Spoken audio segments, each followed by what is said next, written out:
এরপর আমরা দেখব সালোক সংশ্লেষ পদ্ধতিটা। সালোক সংশ্লেষ পদ্ধতিটা দুটো পর্যায়ে সংগঠিত হয়। একটা হচ্ছে আলোক দশা বা আলোক বিক্রিয়া বা আলোক রাসায়নিক বিক্রিয়া, আর একটি অপরটি হলো অন্ধকার দশা বা অন্ধকার বিক্রিয়া, ব্ল্যাকম্যান বিক্রিয়া বা কেলভিন বেনসন চক্র বলা হয়। বোঝা গেল? এই যে আলোক দশা, এই আলোক দশাটা দুটো রঞ্জক তন্ত্র দ্বারা সংগঠিত হয়। একটা হচ্ছে PS1, PS2, ঠিক আছে? এই যে PS1 কে বলা হয় light harvesting complex 1, light harvesting complex 1, LHC1, ঠিক আছে? আর PS2 কে বলা হয় light harvesting complex 2, light harvesting complex 2। আমি এই দুটো দশার মাধ্যমে কিভাবে আলোক দশাটা সংঘটিত হয় সেটা আমি ব্যাখ্যা করব, ঠিক আছে? প্রথমে এখানে যে ঘটনাগুলো ঘটে সেই ঘটনাগুলো আমি লিখি। প্রথমে 1 নম্বর হচ্ছে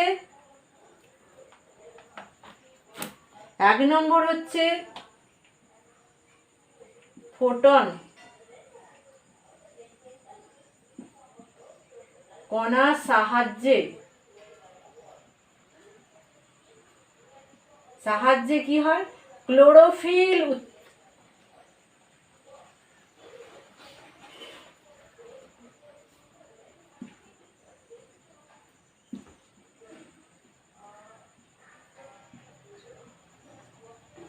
তেজময় হয়। ফোটন কণার সাহায্যে ক্লোরোফিল তেজময় হয়। তেজময় হবার ফলে এ কি করে? 2 নম্বর, ইলেকট্রন ক্লোরোফিলের অণুটার বাইরের কক্ষ থেকে ইলেকট্রনের বহিষ্করণ হয়। এই ইলেকট্রন বিভিন্ন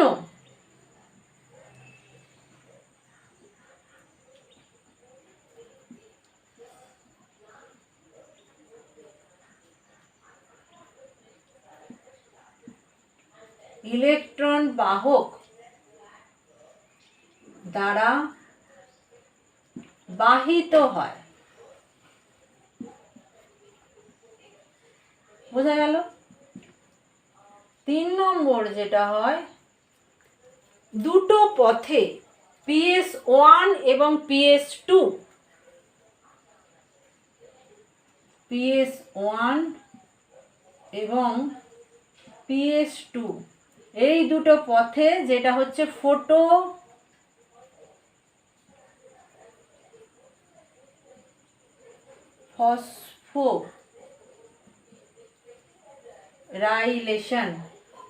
ফসফোরাইলেশন এই বিক্রিয়াটা ঘটে।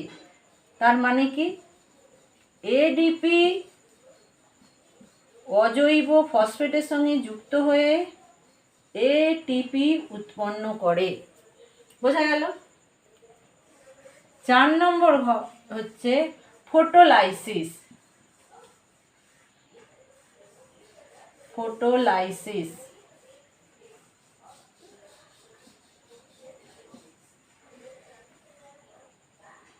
ফটোলাইসিস মানে হচ্ছে জলের বিয়োজন ঘটে।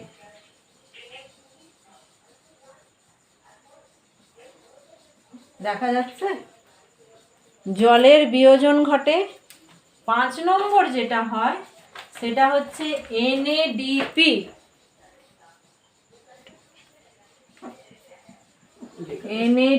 প্লাস এর বিজারণ।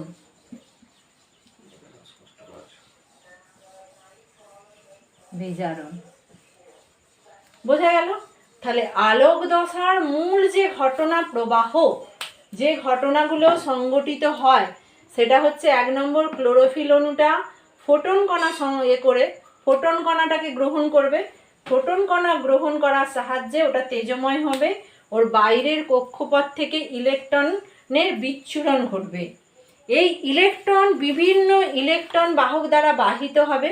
বাহিত হয়ে দুটো ফটো সিস্টেমের মাধ্যমে এটা কি ঘটবে, একটা হচ্ছে ফটো ফসফোরাইলেশন সংঘটিত হবে, ফটোলাইসিস জলের বিয়োজন সংঘটিত হবে, এনএডিপি বিজারণ সংঘটিত হবে, এনএডিপির বিজারণ সংঘটিত হবে। এইখানে যে এখানের যে ক্লোরোফিলটা আছে, এই যে পিএস, আচ্ছা তাহলে এটা সংগঠিত হলো। এইবার দেখি এই যে PS1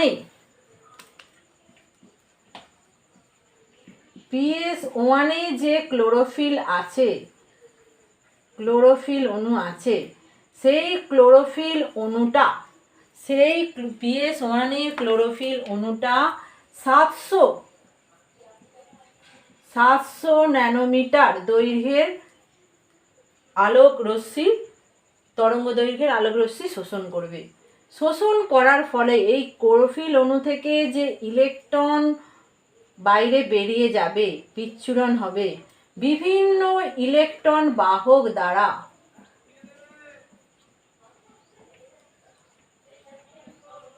ইলেকট্রন বাহক দ্বারা ইলেকট্রনটা বাহিত হয়ে আবার PS1 ফিরে আসে। এই যে ইলেকট্রন বাহক দ্বারা বাহিত হয়ে আবার ফিরে আসে, এটাকে বলা হয় আবর্তাকার। PS1টা হচ্ছে আবর্তাকার ফসফোরাইলেশন সংঘটিত করে। আর PS2তে যে ক্লোরোফিলটা আছে, সেই ক্লোরোফিলটা 680 ন্যানোমিটার তরঙ্গ দৈর্ঘ্য আলো শোষণ করবে। শোষণ করে এ যে ইলেকট্রনটা ত্যাগ করবে, এই ইলেকট্রনটা, আচ্ছা এটা আমি অন্য কালি দিয়ে লিখলে সুবিধা হবে, এ যে ইলেকট্রনটা ত্যাগ করবে, এই ইলেকট্রনটা ইলেকট্রন বাহক দ্বারা বাহিত হয়ে এটা চলে যাবে PS1 এ। এই যে PS2 থেকে ইলেকট্রনটা বেরোলো, বেরিয়ে এটা PS1 এ চলে গেল, ওই জন্যে এই যে ইলেকট্রনের পথটাকে বলা হয় অনাবর্তাকার পথ। এটা হচ্ছে অনাবর্তাকার পথ, এটা হচ্ছে আবর্তাকার পথ, ইলেকট্রনের যে পথ। বোঝা গেল? এই যে ইলেকট্রনের প্রবাহটা যদি আমরা আঁকি, তাহলে দেখব এটা ইংরাজি জেড অক্ষরের মতো দেখাচ্ছে। এটা ইংরাজি জেড অক্ষরের মতো এই ইলেকট্রনের পথটাকে দেখায়। এটা বিজ্ঞানী হিল এবং বেন্ডাল এটার নাম দেয় জেট স্ক্রিন। এটার নাম কি? Jet screen. বোঝা গেল? তাহলে জেট স্ক্রিনটা কি? এটাও হচ্ছে তাহলে আলোক দশারই একটা ঘটনা, হ্যাঁ, একটা ব্যাখ্যা। এরপরে আমরা আলোক দশাটা দেখব। আলোক দশাটা দেখব, এই যে পথটা আমরা আঁকলাম, এই পথটার মধ্য দিয়ে সম্পূর্ণভাবে আলোক দশাটা কিভাবে সংগঠিত হয় সেটা আমরা খুব ধীরে ধীরে আলোচনা করব।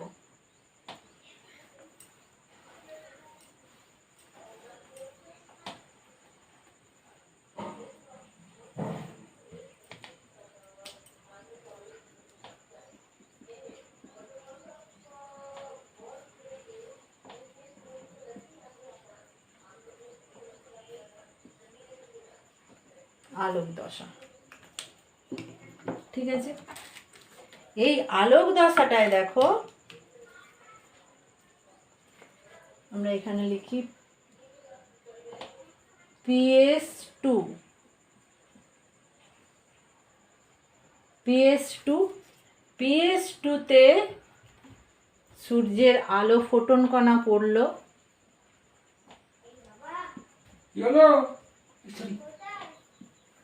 ফোটন কণা পড়ার পর এটা এবার কি হচ্ছে, ইলেকট্রন বিচ্ছুরণ করবে। এটা হচ্ছে ফোটন কণা পড়ার পর এটা যে কমপ্লেক্স তৈরি হয় সেটাকে বলা হয় P680, কারণ হচ্ছে এটা 680 ন্যানোমিটার তরঙ্গ দৈর্ঘ্যের আলো শোষণ করে। শোষণ করার পর এইটা ইলেকট্রন বাহক ইলেকট্রন নির্গমন করলো, সেটা হচ্ছে ইলেকট্রন বাহক PQ। এই পুরো নামগুলো আমি পরে বলে দেবো। তারপরে এটা গেল QA, সেখান থেকে গেল QB, ঠিক আছে। তারপরে গেল CO, এটা হচ্ছে সাইটোক্রোম। এগুলো সব এক একটা কমপ্লেক্স।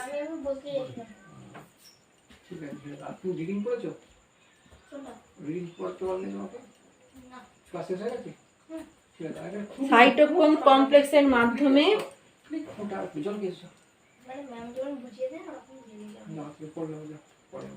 পিসিতে গেল প্লাস্টোসায়ানিন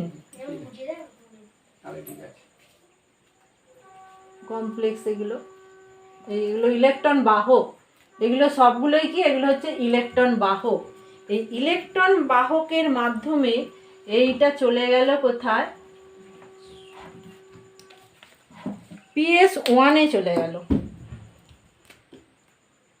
এটা চলে গেল PS1-এ চলে গেল। এই PS1-এ 700 ন্যানোমিটার ফোটন কণা শোষণ করে। ফোটন কণা শোষণ করে। শোষণ করার পর এই যে তেজময় এটা হয় ক্লোরোফিলটা, সেটাকে P70 এই নামে অভিহিত করা হয়। এখান থেকে এইটা এবার কি তৈরি করে, প্রথমে এই ক্লোরোফিলটা যেটা তৈরি করে FRS তৈরি করলো। এটা একটা তেজময় ক্লোরোফিলের গঠন। সেখান থেকে বিভিন্ন ইলেকট্রন বাহক দ্বারা বাহিত হয়ে শেষে কোথায় আসবে, FD। এটাও একটা ইলেকট্রন বাহক। FD থেকে এসে এইটা কোথায় প্রবেশ করবে, FD থেকে এসে এইটা এই সাইটোক্রোম কমপ্লেক্সে চলে আসবে, ঠিক আছে। সাইটোক্রোম কমপ্লেক্স থেকে এবার এখানে চলে আসবে। এখান থেকে আবার PS1-এ ফিরে গেল। এটা এই যে PS1 থেকে বেরিয়ে PS1 এতেই ফিরে এলো। এই যে ফেরিডক্সিন থেকে এই যে ইলেকট্রন নির্গমন হবে, এর ফলে কি হবে, এর ফলে যে ঘটনাটা ঘটবে সেটা আমরা আগে দেখব। আগে দেখি PS2-তে যেই ইলেকট্রন এখানে গ্রহণ করলো, তখন এখানে কি হবে, জলের বিয়োজন হবে। H plus plus OH minus. এই যে OH মাইনাস চারটে, এই OH মাইনাস থেকে কি তৈরি হবে, এটা থেকে তৈরি হবে জল তৈরি হবে আর অক্সিজেন তৈরি হবে।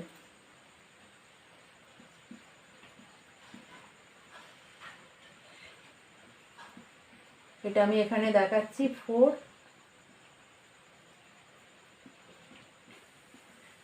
Plus 4 OH minus. এই 4 OH মাইনাস থেকে ইলেকট্রন অপসারণ হবে। ওইটা 4 OH তৈরি করবে, সেখান থেকে তৈরি করবে 2 অণু জল, 1 অণু অক্সিজেন। এইবার এইখানে যে H প্লাস আয়নটা যে পেল, এই H প্লাস আয়নটা, এই H প্লাস আয়নটা কোষের মধ্যে যে NADP প্লাস আছে, সেটা কি হবে, এই ইলেকট্রন প্লাস এই H প্লাস আয়নটার সাহায্যে এটা কি তৈরি করবে, NADPH প্লাস H প্লাস তৈরি হবে। এটা হচ্ছে এর বিজারণ হলো, লিখিয়েছিলাম আগে যে বিজারণ হবে এইটার বিজারণ হলো। এই যে জল ভেঙে ফটোলাইসিস হয়ে গেল, ঠিক আছে। এইবার হবে ফটোফসফোরাইলেশন ঘটবে। ফটোফসফোরাইলেশন, এই যে PS1 যেটা যাচ্ছে, নীল কালি দিয়ে দেখি, এই যে PS1 যাচ্ছে ফেরিডক্সিন, এই ফেরিডক্সিন থেকে যখন সাইটোক্রোমে আসবে তখন এখানে একটা এডিপি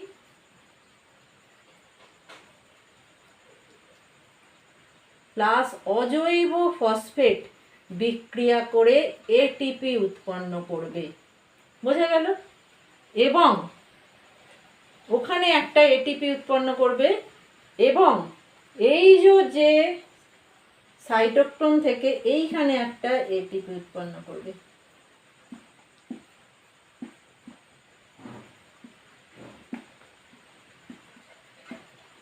এটিপি উৎপন্ন করবে।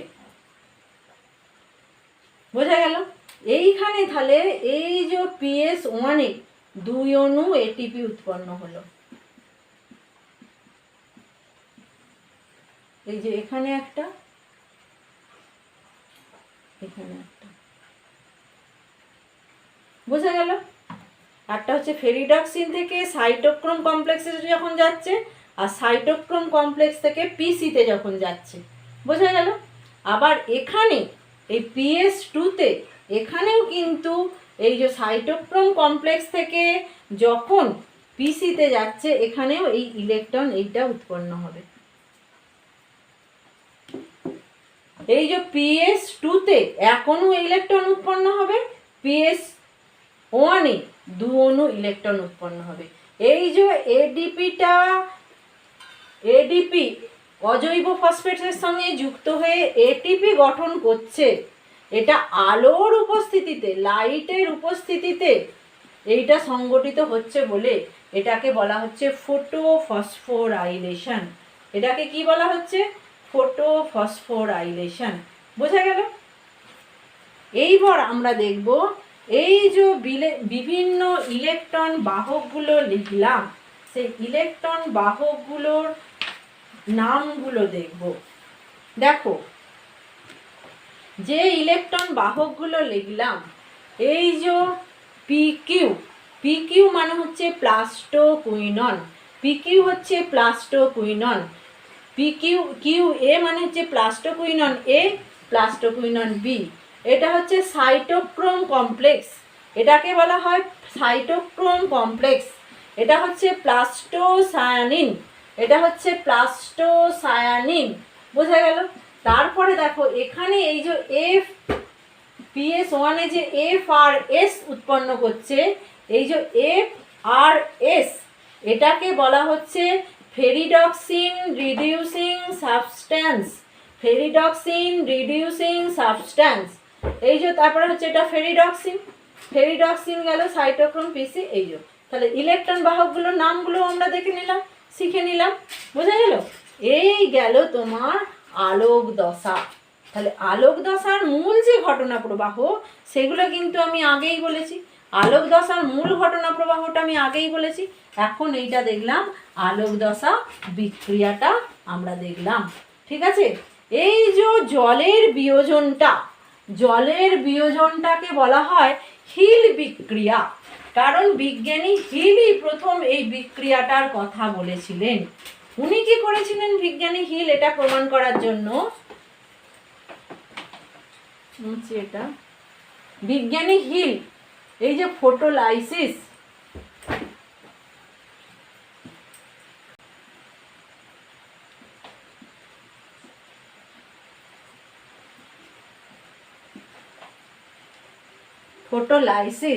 যেটা হচ্ছে জল ভাঙছে, ভেঙে H+ আর OH- তৈরি করছে। এই OH- থেকেই আমরা কি পাচ্ছি? জল পাচ্ছি, সালোক সংশ্লেষে যেটা তৈরি হয়, আর অক্সিজেন পাচ্ছি। জল পাচ্ছি আর অক্সিজেন পাচ্ছি। ঠিক আছে? এই যে জলের বিয়োজন, এটাকে বলা হয় জল বিয়োজন, হিল বিক্রিয়া বা ফটোলাইসিস। বিজ্ঞানী হিল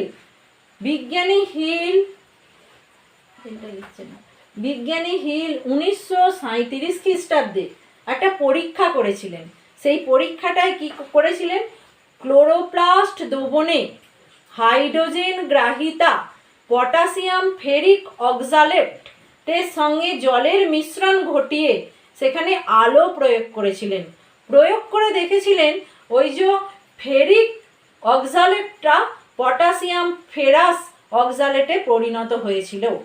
ওই ফেরিক অক্সালেটকে বলেছিলেন হিল বিকারক। তিনি কি বলেছিলেন, হিল বিকারক। ওইখানে তিনি দেখেছিলেন যে জলটা ভেঙে অক্সিজেন উৎপন্ন হচ্ছে। ওই যে ওখানে উনি দেখতে পেয়েছিলেন যে জল ভেঙে অক্সিজেন উৎপন্ন হচ্ছে, তখন তিনি বলেছিলেন জল থেকে সালোক সংশ্লেষে অক্সিজেন উৎপন্ন হয়। আমি হিল বিক্রিয়াটা লিখছি, দেখো 2H2O, এই 2H2O 2A, এই এটা হচ্ছে ওই যে হিল বিকারক, যার নাম হচ্ছে potassium ferric oxalate. Potassium ferric oxalate এইটার বিক্রিয়াটা তিনি কি করে করেছিলেন, এটা হচ্ছে লাইট সূর্যালোক দিয়েছিলেন, আর কি দিয়েছিলেন, ক্লোরোফিল দিয়েছিলেন। ওই যে ক্লোরোপ্লাস্ট দ্রবণে ছিল, ওখানে তিনি পেয়েছিলেন অক্সিজেন, পেয়েছিলেন প্লাস অক্সিজেন উৎপন্ন হয়েছিল। বোঝা গেল? এই বিক্রিয়ার সাহায্যে প্রমাণ করা পড়েছিলেন যে সালোক সংশ্লেষে যে অক্সিজেনটা উৎপন্ন হয়, সেই অক্সিজেনটা আসলে উৎপন্ন হয় জল থেকে, অক্সিজেনটা উৎপন্ন হয়। এটার সাহায্যে ইনি এটা প্রমাণ করেছিলেন। তাহলে আমরা দেখলাম কি, সালোক সংশ্লেষের আলোক দশাটা দেখলাম। এরপরে আমরা যেটা দেখব সেটা হচ্ছে সালোক সংশ্লেষের অন্ধকার দশাটা দেখব।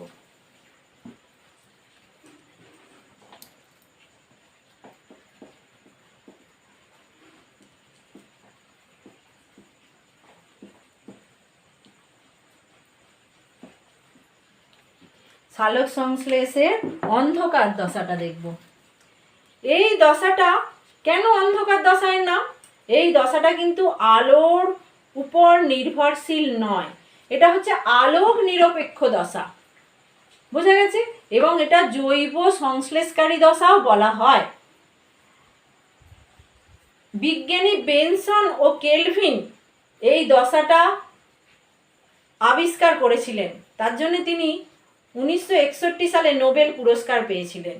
বোঝা গেছে? সেই পদ্ধতিটা আমরা দেখব।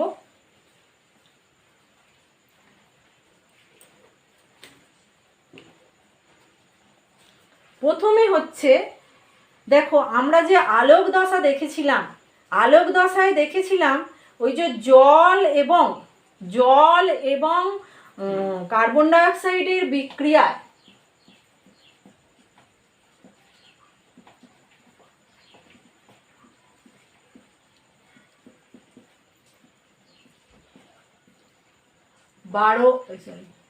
বারো অণু জল লাগছে, 6 অণু কার্বন ডাইঅক্সাইড লাগছে, 6 অণু জল তৈরি হচ্ছে আর 6 অণু অক্সিজেন তৈরি হচ্ছে।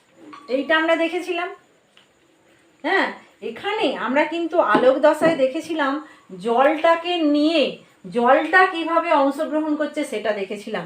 কার্বন ডাইঅক্সাইডের কথা কিন্তু আমরা বলিনি, কারণ আলোক দশায় কার্বন ডাইঅক্সাইডের প্রয়োজন হয় না।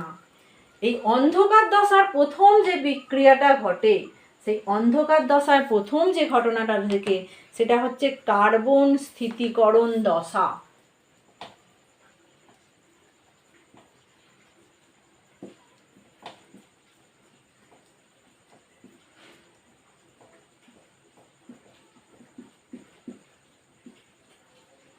এই কার্বন স্থিতিকরণ দশাতে কি হয়, যে বাতাসের যে এই কার্বন ডাইঅক্সাইডটা, সেইটাই একটা যৌগের মধ্যে প্রবেশ করে, একটা যৌগ তৈরিতে অংশগ্রহণ করে। কিভাবে করে দেখো, আমরা দেখব। এই যে কোষের মধ্যে থাকে রাইবিউলোজ বিসফসফেট, এই রাইবিউলোজ বিসফসফেটটা আসলে এটা রাইবিউলোজ 1,5 বিসফসফেট। এইটা কি হচ্ছে, কার্বন ডাইঅক্সাইডের সঙ্গে বিক্রিয়া করে। কার্বন ডাইঅক্সাইডের সঙ্গে বিক্রিয়া করে এখানে একটা উৎসেচক কাজে লাগে। এখানে যে উৎসেচকটা লাগে সেটা হচ্ছে রাইবিউলোজ বিসফসফেট কার্বোঅক্সিলেজ। রাইবিউলোজ বিসফসফেট কার্বোঅক্সিলেজ অক্সিজেনের এই যে উৎসেচক রাইবিউলোজ বিসফসফেট কার্বোঅক্সিলেজ অক্সিজেনের উৎসেচকের সাহায্যে এটা কি তৈরি করে? পিজিএ তৈরি করে। এটা কি তৈরি করে? পিজিএ তৈরি করে। এখানে 6 অণু লাগে, এখানে 6 অণু লাগে, এখানে 12 অণু পিজিএ তৈরি হয়। এটা হচ্ছে 3 কার্বনযুক্ত ফসফোগ্লিসারিক অ্যাসিড। এই ফসফোগ্লিসারিক অ্যাসিড সালোক সংশ্লেষ প্রক্রিয়ায় প্রথম উৎপন্ন স্থায়ী যৌগ। এইখানেই দেখো বাতাসের কার্বন ডাইঅক্সাইডটা এটা কার্বন ডাইঅক্সাইড, বাতাসের কার্বন ডাইঅক্সাইডটা এই পিজিএর মধ্যে অঙ্গীভূত হয়ে গেল। এটাই আসলে হচ্ছে কার্বন অঙ্গারাত্মীকরণ দশা বা কার্বন স্থিতিকরণ দশা। বোঝা গেল? এই যে পিজিএটা তৈরি হলো, পিজিএটা এবার কি তৈরি করবে? পিজিএটা বিভিন্ন উৎসেচকের সাহায্যে এই যে 12 অণু পিজিএ তৈরি হলো, 2 নম্বর দশা হচ্ছে দেখো 12 অণু যে পিজিএটা তৈরি হলো এখানে এবার লাগবে 12 অণু এটিপি লাগবে। 12 অণু এটিপি লাগলো। বোঝা গেল? তারপরে দেখো আলোক দশায় যেটা উৎপন্ন হয়েছিল এই যে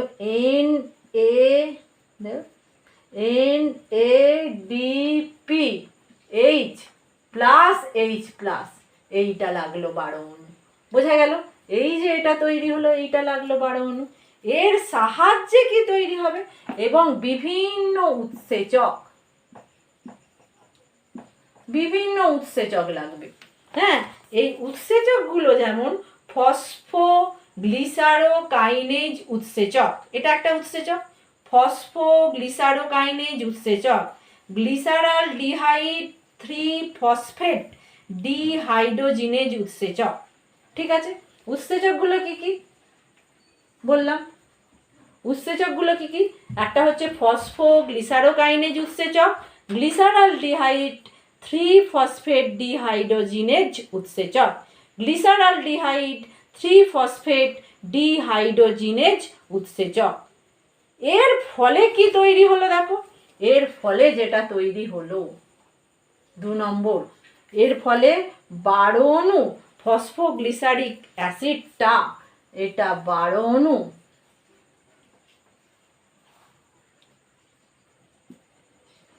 অণু ফসফোগ্লিসারালডিহাইড তৈরি হবে। তারপরে এইগুলো তো তৈরি হবে, এই এটিপিগুলো কি তৈরি হবে? 12 অণু, এখানে না লিখে আমি এখানে লিখছি 12 অণু NADP প্লাস তৈরি হবে, NADP প্লাস তৈরি হবে। ঠিক আছে? আর এইখানে এটিপিটা খরচ হবে মানে 12 অণু ADP তৈরি হবে প্লাস 12 অণু অজৈব ফসফেট উৎপন্ন হলো। তাহলে এইটা গেল বিক্রিয়া। হ্যাঁ, এইটা গেল বিক্রিয়া। এরপর দেখো এই যে 12 অণু ফসফোগ্লিসারালডিহাইড তৈরি হবে, এর মধ্যে ভাগ হবে 2 অণু। এই 2 অণু ফসফোগ্লিসারালডিহাইড থেকে 1 অণু C6H12O6 গ্লুকোজ তৈরি হবে। আর তারপরে এখান থেকে কি তৈরি হবে? যে 10 অণু থাকে সেটা হচ্ছে রাইবিউলোজ বিসফসফেট তৈরি হবে। তারপর এখান থেকে আবার কি তৈরি হয়ে গেল? এইটা তৈরি হয়ে গেল, রাইবিউলোজ বিসফসফেট তৈরি হবে। এখান থেকে গ্লুকোজ তৈরি হবে আর এটিপি তৈরি হবে। গ্লুকোজ তৈরি হবে আর এটিপি তৈরি হবে। এই বিক্রিয়াটা সংগঠিত হতেও বিভিন্ন উৎসেচক লাগে। টায়োস ফসফেট আইসোমারেজ, তারপরে হচ্ছে ফসফাটেজ, বিভিন্ন ধরনের অ্যালডোলেজ, বিভিন্ন উৎসেচক এখানে লাগবে। এখানে সবই উৎসেচকের সাহায্যে এই বিক্রিয়াগুলো সংঘটিত হবে। তাহলে দেখো এই গেল অন্ধকার দশাটা। হ্যাঁ, এটাই হয়ে গেল অন্ধকার দশাটা। তাহলে আজকে আমরা কি আলোচনা করলাম? আজকে আলোচনা করলাম যে সালোক সংশ্লেষের আলোক দশা এবং অন্ধকার দশা। হ্যাঁ, এই যে বিক্রিয়াটা সংঘটিত হলো, এটা একটা চক্রের মাধ্যমে সংঘটিত হলো। এটা কেলভিন আবিষ্কার করেছিলেন, এটাকে ওই জন্য কেলভিন চক্রও বলা হয়। বোঝা গেল? তাহলে আজকে এই পর্যন্তই দেখলাম। এরপরে আমরা দেখব যেটা যে সালোক সংশ্লেষের তাৎপর্য কী, সালোক সংশ্লেষ কি কাজে লাগে, কি ঘটে সালোক সংশ্লেষে, এবং সালোক সংশ্লেষের আরও কিছু তথ্য আমাদেরকে যেগুলো জানতে হবে সেটা আমরা দেখব। দেখো, এখন আমরা দেখব সালোক সংশ্লেষের শোষণ বর্ণালী এবং কার্যবর্ণালী কি। সেটা দেখতে গিয়ে আমরা জানব যে সূর্যের আলোর আলোক বর্ণালী শুরু হচ্ছে 300 ন্যানোমিটার থেকে। 300 ন্যানোমিটার মানে এই যে আমি 390 থেকে নেবেছি, এখানে আছে 300 ন্যানোমিটার থেকে এই দিকে হচ্ছে 2600 ন্যানোমিটার পর্যন্ত আলোক বর্ণালী। তার মধ্যে যে আলোটা দৃশ্যমান আলোর অংশ হচ্ছে 390 থেকে 760 ন্যানোমিটার পর্যন্ত। এই যে আলোর দৃশ্যমান আলোতে যে যে রঙগুলো প্রতিফলিত হয় সেই রঙগুলো দেখো বেগুনি, নীল, নীলাভ সবুজ, সবুজ, হলুদ, কমলা, কমলাভ লাল, লাল। তাহলে দেখতে পাচ্ছ এই যে দৃশ্যমান আলোকে প্রতিফলিত রঙগুলো এবং তাদের তরঙ্গ দৈর্ঘ্য লিখেছি। বেগুনি হচ্ছে দেখো 390 থেকে 430, নীল হচ্ছে 430 থেকে 470। হ্যাঁ, এইভাবে হয়েছে। আর লাল হচ্ছে দেখো 660 থেকে 760, নীলটা হচ্ছে 430 থেকে 470। আমি কেন দেখো বেগুনি নি আ সহ কলাই আছে বেগুনি, এই যে বেগুনি, নীল, নীলাভ সবুজ, সবুজ, হলুদ, কমলাভ লাল, লাল। এর মধ্যে দেখো নীল, যেটা নীল এবং লাল, এই দুটো আলোকে আমি হাইলাইট করেছি। কেন করেছি দেখো, দেখো শোষণ বর্ণালী কাকে বলে না, কোনো রঞ্জক কর্তৃক, কোনো রঞ্জক দ্যাট ইজ আমি যদি ক্লোরোফিল এ ধরি, কোনো রঞ্জক কর্তৃক, ধরো ক্লোরোফিল এ কর্তৃক দৃশ্যমান আলোক বর্ণালীর যে যে তরঙ্গ দৈর্ঘ্যের আলো শোষিত হয়, যে যে তরঙ্গ দৈর্ঘ্যের আলো শোষিত হয়, ক্লোরোফিল এ যেমন নীল আলো শোষণ করে ভালো আর লাল আলো শোষণ করে ভালো। তাহলে সেই যে যে আলো শোষিত হয় তরঙ্গ দৈর্ঘ্যে সেটাই হচ্ছে তার শোষণ বর্ণালী। বোঝা গেল শোষণ বর্ণালী কাকে বলে না, কোনো রঞ্জক কর্তৃক দৃশ্যমান আলোক বর্ণালীর যে যে তরঙ্গ দৈর্ঘ্যের আলোক শোষিত হয় সেটাই হচ্ছে তার শোষণ বর্ণালী। যেমন ক্লোরোফিল এর ক্ষেত্রে নীল, বেগুনি ও লাল অংশই বেশি শোষিত হয়। হ্যাঁ, বোঝা গেল নীল, বেগুনি, লাল অংশই বেশি শোষিত হয়।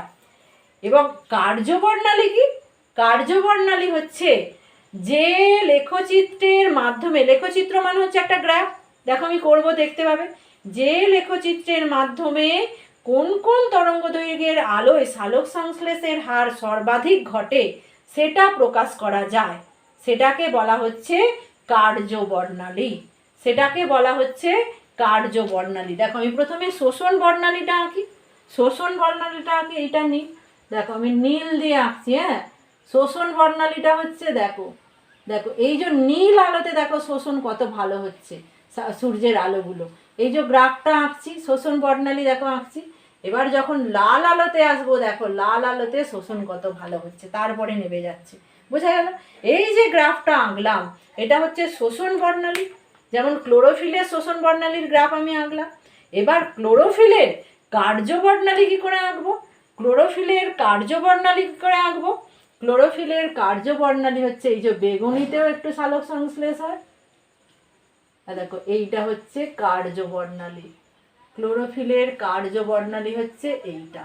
তাহলে এইটা হচ্ছে ক্লোরোফিলের, এটা হচ্ছে ক্লোরোফিলের কার্যবর্ণালী, আর এই নীলটা দিয়ে যেটা করলাম সেটা হলো ক্লোরোফিলের শোষণ বর্ণালী। শোষণ বর্ণালী এটা হচ্ছে আলো, আর এই দিকে কোনটা যাচ্ছে গ্রাফের এই দিকটা হচ্ছে বিভিন্ন আলোগুলো আসছে, এর দিকে হচ্ছে সালোক সংশ্লেষের হার।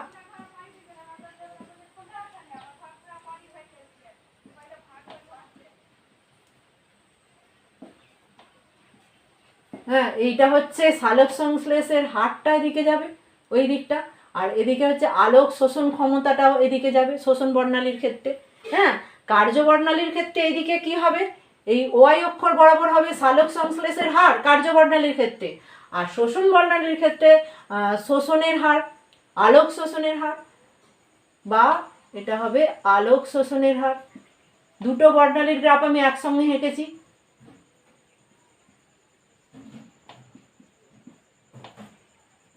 তাহলে এই গ্রাফটা দেখেই দেখো ক্লোরোফিল এর শোষণ বর্ণালী এবং কার্যবর্ণালী ব্যাখ্যা করা যাচ্ছে এই গ্রাফটার সাহায্যে। বোঝা গেল?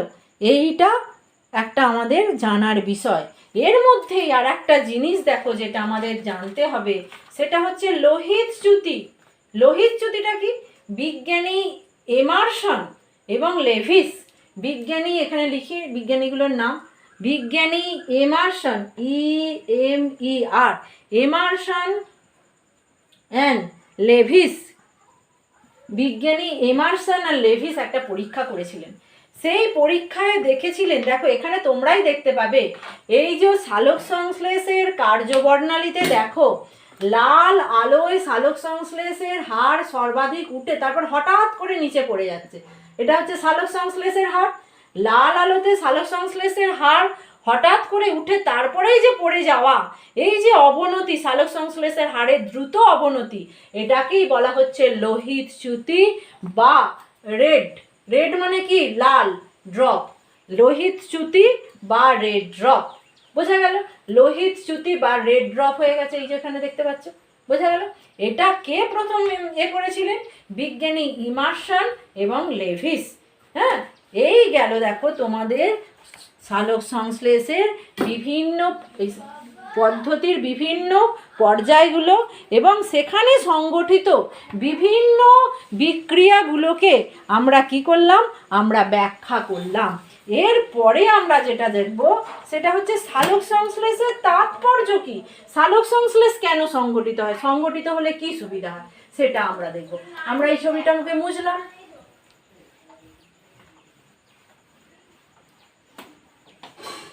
দেখো এবার আমরা যেটা দেখব সালোক সংশ্লেষের তাৎপর্য বা গুরুত্ব, সিগনিফিকেন্স যাই বলো না কেন। নাম্বার 1 আমি যেটা বলবো, নাম্বার 1 দেখো,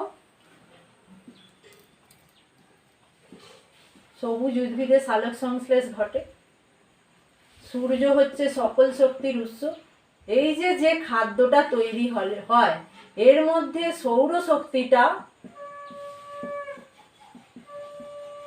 সৌরশক্তি আবদ্ধকরণ ঘটে, আবদ্ধকরণ। এই যে সৌরশক্তির আবদ্ধকরণ ঘটে বলেই যে খাদ্য উৎপন্ন হয়, সেইটাই এবার খাদ্য শৃঙ্খলের মাধ্যমে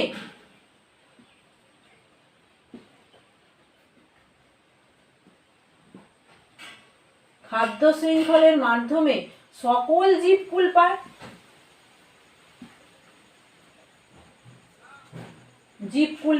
তাহলে সকল জীবকুল কি পেল?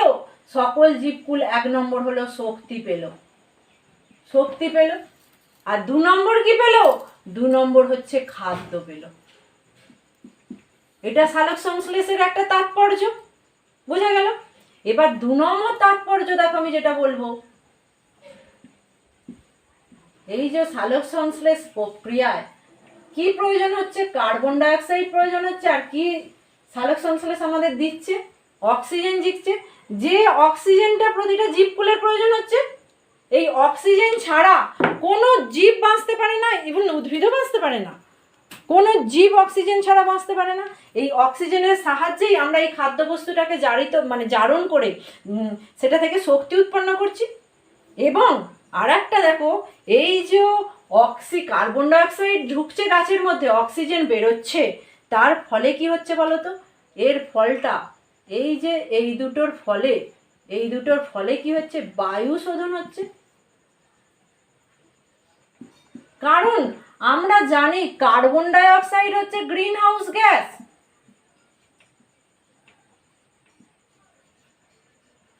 এই যে গ্রিন হাউস গ্যাস মানেই হচ্ছে এর ফলে কি হবে গো?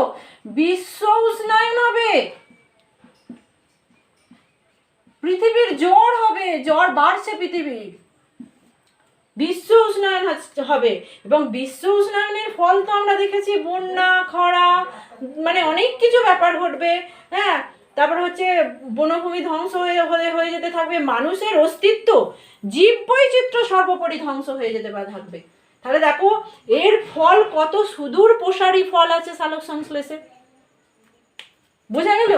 ওই জন্য সালোক সংশ্লেষ কিন্তু একটা গুরুত্বপূর্ণ প্রক্রিয়া সারা পৃথিবীর জন্য। এবং গাছ যত বাড়াবো যত তো সালোক সংশ্লেষে গাছ আমাদের কি নেবে? কার্বন ডাইঅক্সাইড নিয়ে আমাদের ফ্রেশ এয়ার দেবে।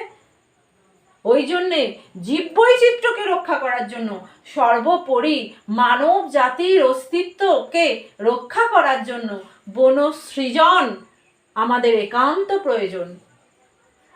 গাছ কাটা আমাদের অবশ্যই বন্ধ করতে হবে, আমাদের লক্ষ্য দিতে হবে, গাছের প্রতি মনোযোগী হতে হবে, প্রত্যেকটা মানুষকে সচেতন হতে হবে, প্রত্যেকটা মানুষকে সবুজকে ভালোবাসতে হবে। বোঝা গেল? এই বলে আমি আমার যে সালোক সংশ্লেষের তোমাদের ক্লাস 9-এর যে সিলেবাস, সেই সিলেবাসের যে পড়া, যে মানে সেই সিলেবাসে যে বিষয়গুলো যুক্ত ছিল, সেই বিষয়ের আলোচনা আমি আজকে বন্ধ করলাম, শেষ করলাম। পরবর্তী বিষয় নিয়ে পরে আসবো।